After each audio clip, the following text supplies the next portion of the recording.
Raffaella, ti conosciamo e ti apprezziamo come cantante, come grande interprete dei repertori classici e come attrice di teatro.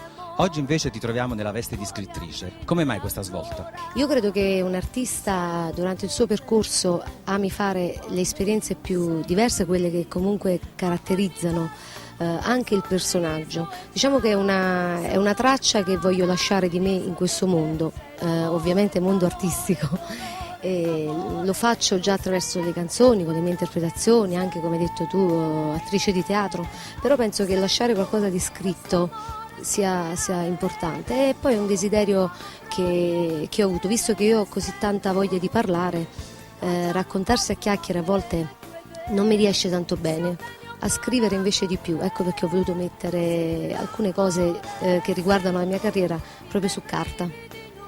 La forza della voce è la storia di una ragazza di provincia che con tenacia, con testardaggine, con pignoleria e soprattutto grazie alla sua straordinaria voce riesce a imporsi e a sfondare nel mondo dello spettacolo a livello nazionale e internazionale. È anche una specie di favola?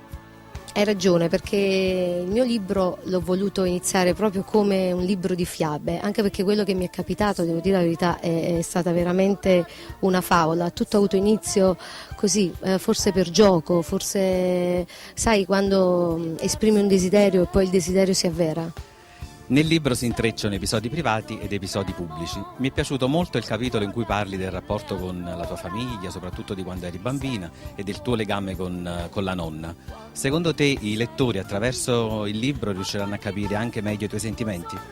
Diciamo che in tutti questi anni, ormai 20 anni, ecco perché l'uscita di questo libro, proprio per festeggiare questa carriera artistica, e devo dire ho sempre dato un'immagine di me di una ragazza molto semplice con dei buoni sentimenti e penso che dal libro si evinca questo mio modo di essere. Leggendo e sfogliando il tuo libro ho visto che è pieno di fotografie, una vasta scelta. È stato difficile selezionare quelle giuste? Di fotografie veramente ne ho tante ed è stato veramente difficile trovare quelle più giuste da inserire nel libro. Leggendolo attentamente e approfonditamente dai anche una tua chiave di lettura sul mondo artistico napoletano e soprattutto potrebbe essere anche una buona guida per chi si accinge a intraprendere questa carriera. Certo, dopo 20 anni di carriera, voglio dire, ho imparato molte cose, ma c'è ancora da imparare. Un po' come dice Edoardo, gli esami non finiscono mai, no? Però io posso dal mio canto dare un segnale a chi magari vuole intraprendere questa carriera, che è molto difficile. All'apparenza può sembrare una cosa divertente perché magari fai quello che ti piace, però poi dietro l'angolo c'è sempre qualcosa che non va. La forza della voce è un percorso proprio tuo artistico, Raffaella De Simone, da una bambina pestifera e terribile a Regina degli Emigranti, un libro che veramente consiglio a tutti di leggere perché possono riscoprire il vero animo e la tua vera sensibilità. Adesso il libro è uscito e naturalmente tutti potranno comprarlo, ma c'è qualcosa che ti è sfuggito e che avresti voluto mettere?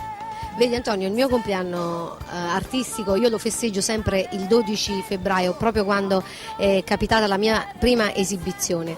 E quindi anche quest'anno ho festeggiato questo compleanno regalandomi questo libro. E tutto ciò che è capitato poi dopo il 12 febbraio non ho avuto modo di inserirlo, quindi spero di poterlo fare in un mio prossimo libro. Si dispione sta bella